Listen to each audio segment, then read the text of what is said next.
Welcome to the first. You have a story.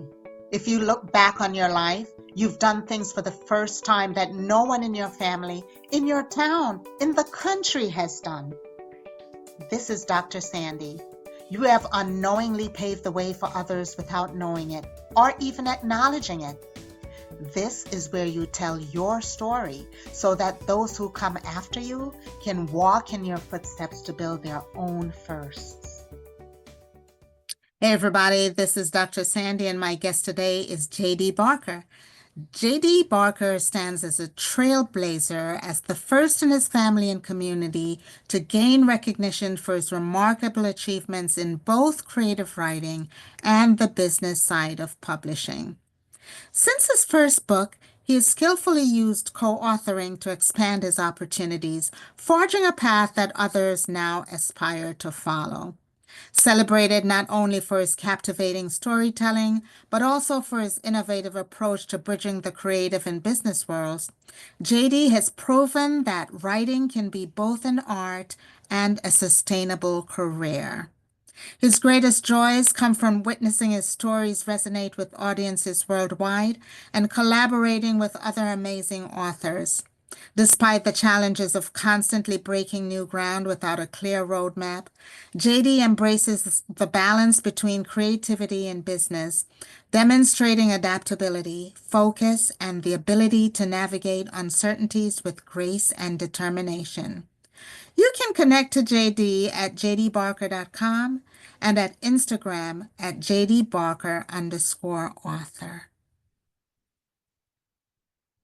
Hey, everybody, this is Dr. Sandi, and we are on the first podcast.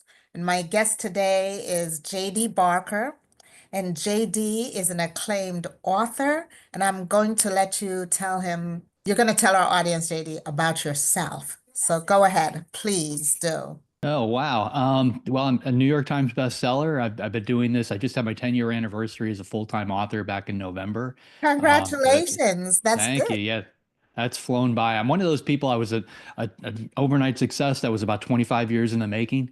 I worked behind the scenes for a little over 2 decades, working as a book doctor and a ghostwriter before I started putting out my own books. So I've been at this for a very long time. And what is the genre that you do? Is there a specific one?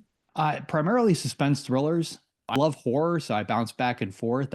First book was a horror novel. The second one was a thriller. Then I wrote a prequel to Dracula for Bram Stoker's family. Then back to another thriller. I've written a bunch of books with James Patterson. So, suspense is basically the common thread between all of them.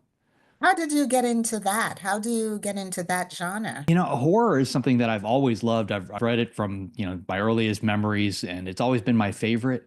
And thrillers are very, they're horror adjacent. They're not that different. I've kind of combined a lot of the two, taken like the pacing and the thriller elements and brought those to horror, and vice versa. I've taken a lot of the elements from the horror genre and brought that over to the thriller side, and kind of mixed it up a little bit to create something unique. Nobody was really doing that before.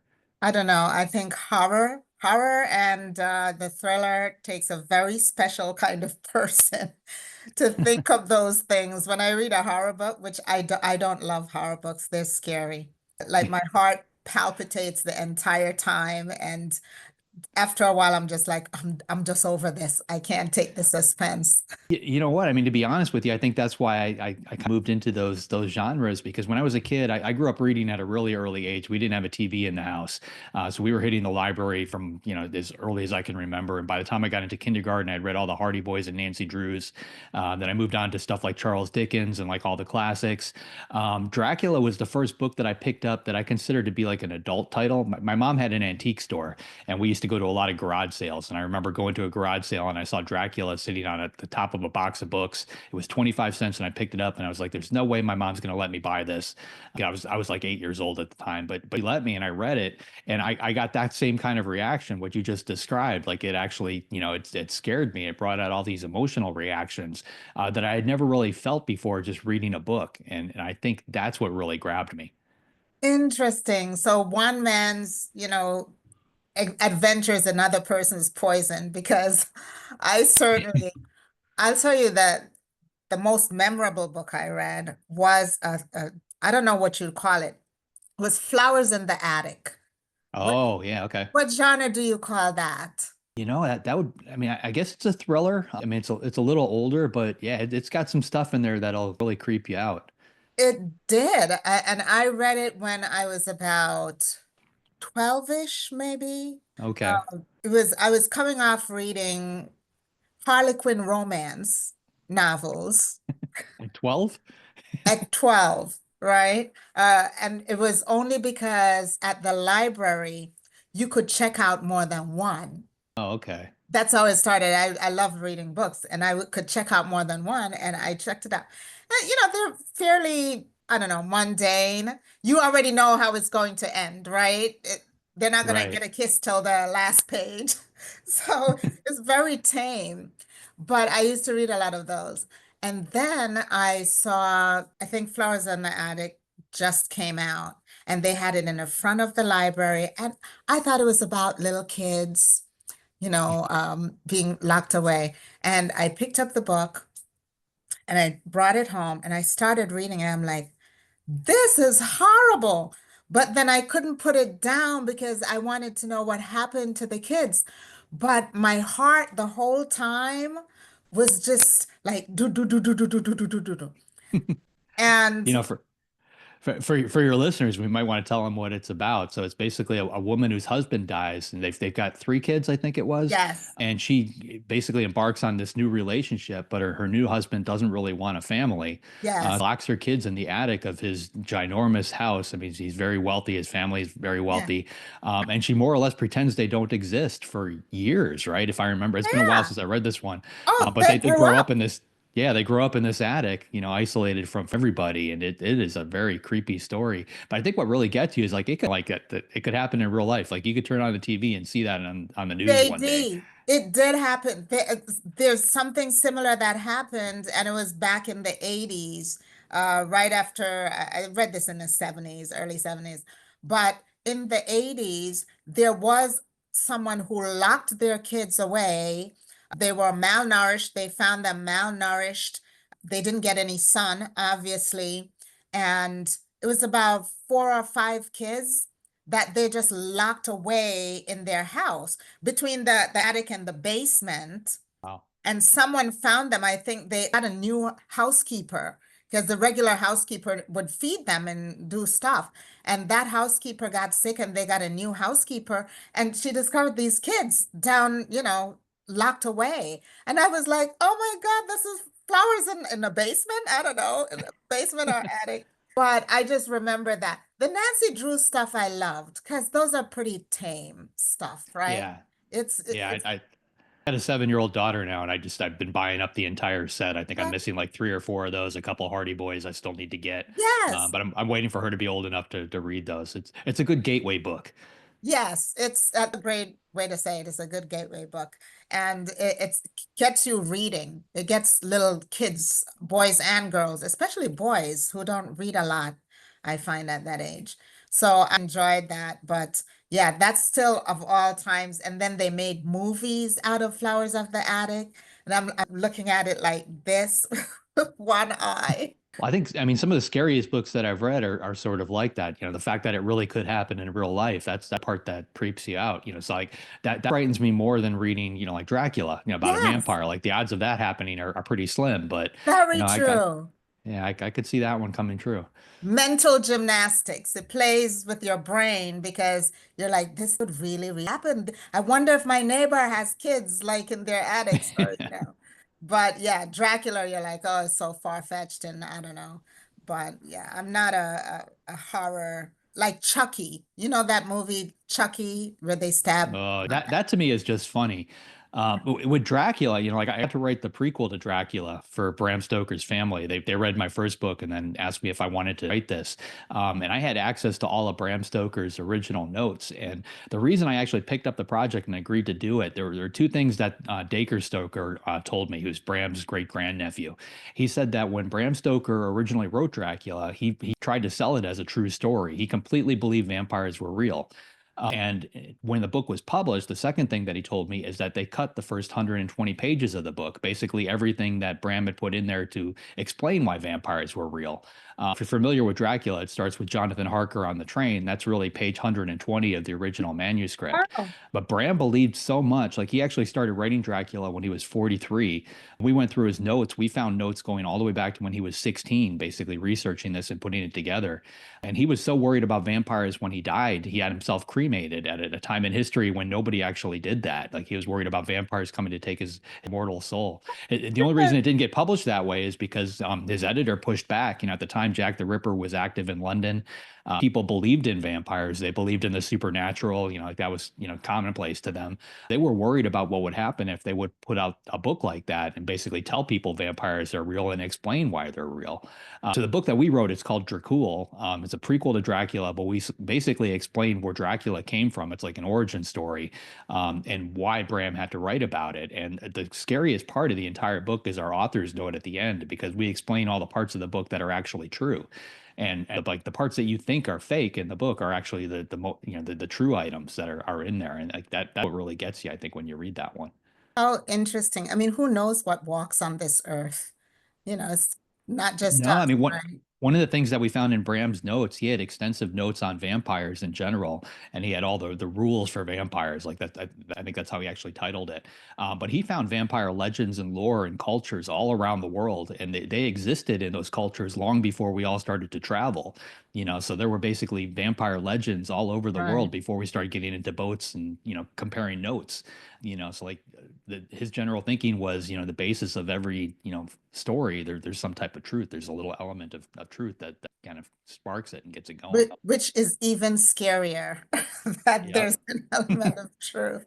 So you're the first in your family to start uh, doing the creative writing and book publishing, the business side of things. Tell me about that. Well, it's one of those things, like when I was a kid, my parents encouraged the reading. We were at the library all the time, and even encouraged us to write. They like that creativity, but they always added the little caveat. Writing is a great hobby, but you can't make a living at it. You have to get a real job.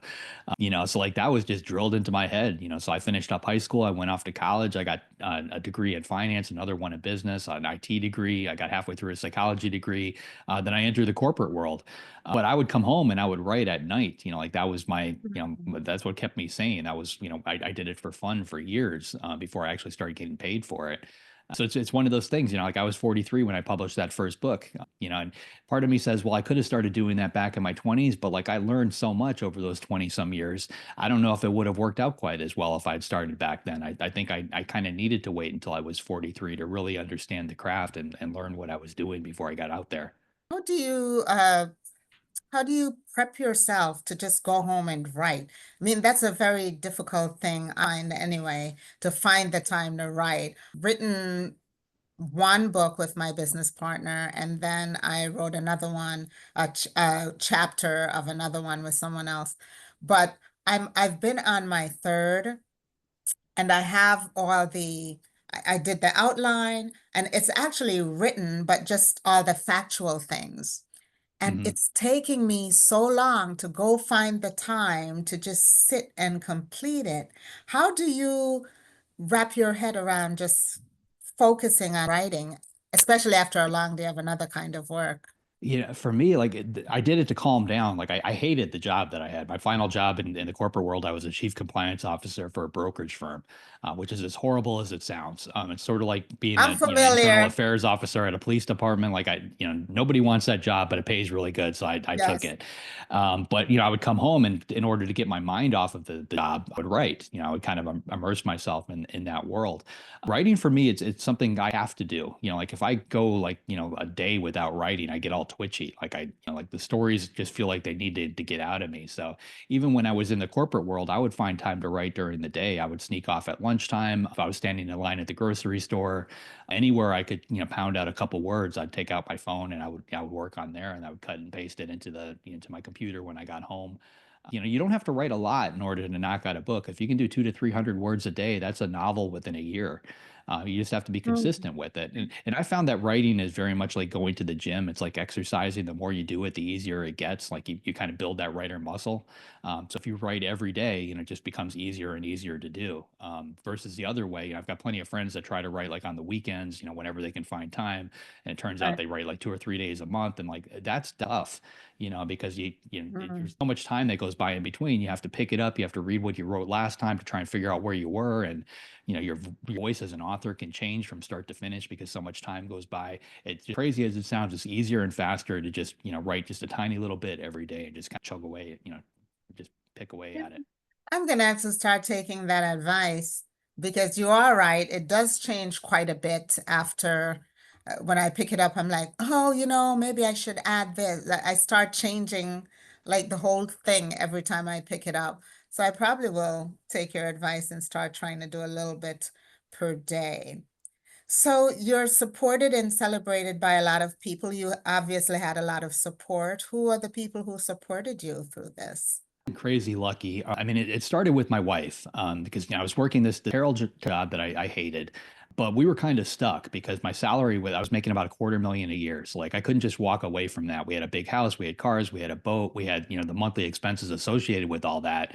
That was like another 10 to 12 thousand a month. So like I couldn't just leave because I had to pay for all this stuff. But I was working as a book doctor and a ghostwriter over those 2 decades, and I had these 6 different books that I had written that hit the New York Times list, all with other people's names on the cover. And that just old. And when that 6-1 hit, my wife pulled me aside. She said, "Listen, I know you want to become a full-time writer. Let's find a way to do this." And ultimately, we came up with this crazy plan. We sold everything that we owned. We bought a tiny little duplex in Pittsburgh. She had family there, so we figured it was a good place to settle down.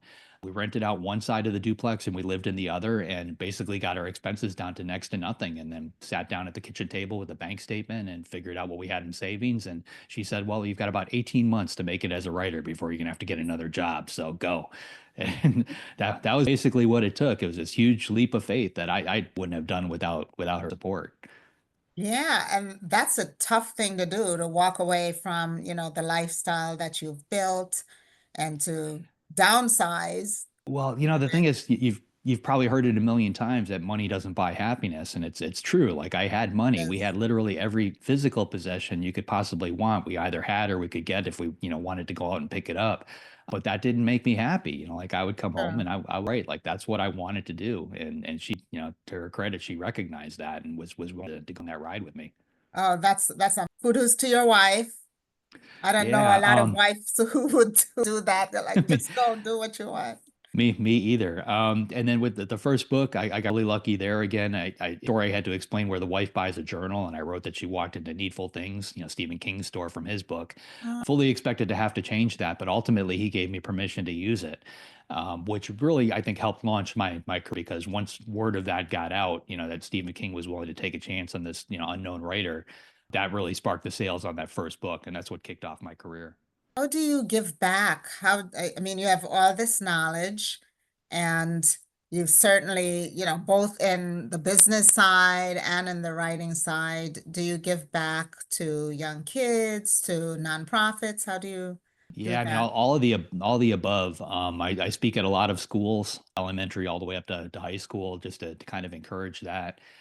I work with a lot of other authors. I mentor a lot of authors, so I find people that, I feel like writing is one of those things like you either have it or you don't. Like there's a writer gene, and like when somebody tells a story, you can just kind of tell whether or not they have that gene or not, or at least I feel that way. Really? So yeah, so when I recognize that in somebody, a lot of times I'll see that, it's raw talent. Like they have the ability to tell a story, but they need work on, this, that, or the. I'll help them. I'll walk them through, what they're doing right, what they're doing wrong, and try to get them to that next level. In this profession, a lot of it is all about giving back. We work with other authors all the time, and there's people above me. We're all kind of helping each other out to get to that next level. I know I have a bunch of books in me, but to get them out, again, it's, I 200 have 200 words a day, you could do it. 200, 200 words a day. I'm gonna write that down, 200. Let me write that down right now. 200 words a day. Maybe you gotta call me and ask me, Yeah, Sandy, did you do your 200 words today? be be careful. You'll get your text messages from me like, what's your word count for the day? Did you do it yet? Do it yet? Because I do, I have I have books in me, and one of them I can't do anymore because I wanted to write it about my aunt was like the guru of the family. Like Hmm. she had all the stories that my grandparents handed down to her.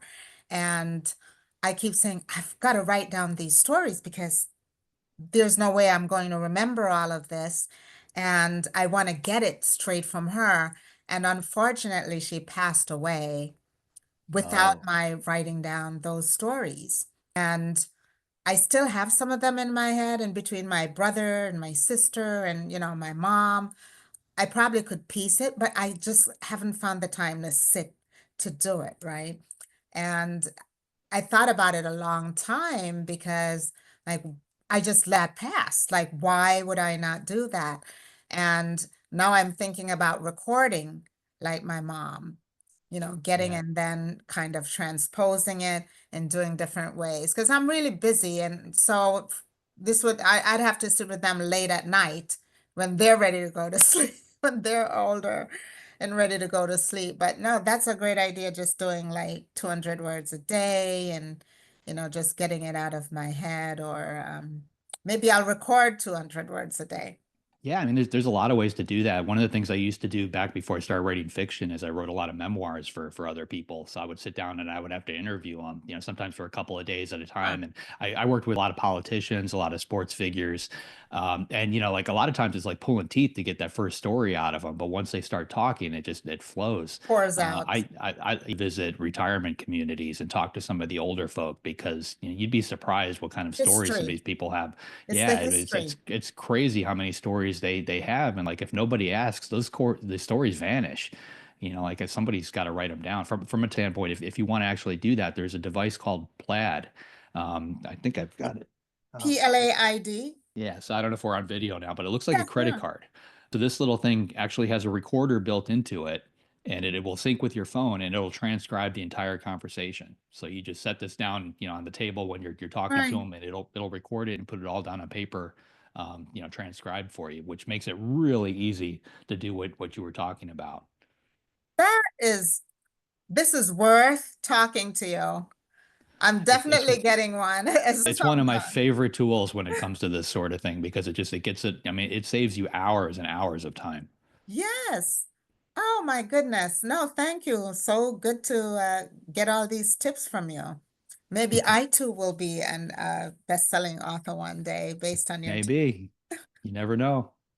So JD, tell me, what inspired you the most to do this? Like your wife did, I'm sure, but did you have anything else that kind of said, did you see anyone like Stephen King and said, I want to be like Stephen King? Yeah, I mean, I think because I was reading, from such an early age, like I used to get books, and I think that's the part that grabbed me. Like you can open up a book and you can discover a new world, new people, Yes. completely different scenario from what, wherever you are in life, and it'll take you away to that place, while you've got that book open. And it's like a movie with an unlimited budget that kind of plays out in your mind. Like there's nothing else like it to me, and like the ability to create that, once I figured out I could do that, like there was no turning back. And part of it is, I'm just sort of one of those restless spirits too. Like I didn't know what I wanted to be when I was a kid. And as an author, I can be whatever I want. I can be a police detective if I want to. I can be an astronaut. I can be, it doesn't matter. I'm that person for 400 pages, and then I close the cover and move on. And maybe I'll be a lawyer next. Next day. Which is fun because now I don't have to do any of these things for real. I can just kind of fake my way through them. Well, what I like about it, it helps you understand a different kind of person, a different kind of career, because they get so in depth into what that person does. You're like, oh, I had no clue that that's what, a lawyer had to go through to prepare for a case. Like become a mini lawyer, right? Just by Yeah. reading that. So I love that. I love to read, and I don't read enough anymore. I really don't. I've just started doing ebooks because I can't drag all books with me. It's awfully convenient to have them all like on your phone or on a Kindle. Yeah, I'm really starting to do that, and I'm reading per day. I'm not writing per day, but I've decided I'm reading at least different kinds of books. I'm always reading business things. Now I want to read fun things as well. Yeah, you got to mix it up. I mean, I think to become a good writer, you have to read a lot. Like I read so many books, and I don't stick with my own genre. I don't just read thrillers. I'll read romance. I'll read sci-fi. I'll read business books. I love to read memoirs, for the same reason that you were just discussing. It allows you to get into somebody else's head. If it's written in first person, you can learn completely about somebody who's a nurse or somebody who does this or somebody who does that, from their firsthand perspective, which you can't get any other way. As far as I'm concerned, a book is the best way to do it. Well, I thank you for sharing all of that with me. Any last words for our listeners? What is your No, next book and what's your next? I've got a bunch coming out. So the one behind me, it's called We Don't Talk About Emma. That one comes out in February. I've got another one called The Writer that I wrote with James Patterson coming out in March. And my next book, solo title, is called Something I Keep Upstairs, and that comes out in May. And it's probably the scariest book I've ever written. It took me about 4 years to write it. I had to keep kind of pushing it aside and coming back to it because it was a little too frightening to write all in one shot. But I finally got it done. I hope you live in a ranch style house and really don't have something upstairs. We live in an old colonial, but we checked before we bought it. Nobody But actually died here. well, it's for older houses, it's very hard to buy a house where someone who lived there hadn't passed away or something. Especially I'm in New York and Oh, yeah. I don't know. I don't I've in New never York, seen I a don't even ghost. I don't think they're even required to tell you in New York. No, they're not because people move so frequently and, properties turn over so fast. They don't tell you these things. Yeah. So, well, thank you. I Well, appreciate it thanks for having me. anytime, and I will let you know as soon as we're ready to edit and get stuff out. I'll let you know first. But where can people contact you, JD, if you The easy place to find me is jdbarker.com. I'm on social media at jdbarker is the handle on it, pretty much everything. gotcha? Thank you so much. I appreciate you. All right, thanks for having me. This is Dr. Sandi. Thank you so much for sharing your journey on the first, where no two stories are alike, even if the circumstances are similar. Let this discussion serve as inspiration for others to show what's possible, and more importantly, to produce seconds and thirds.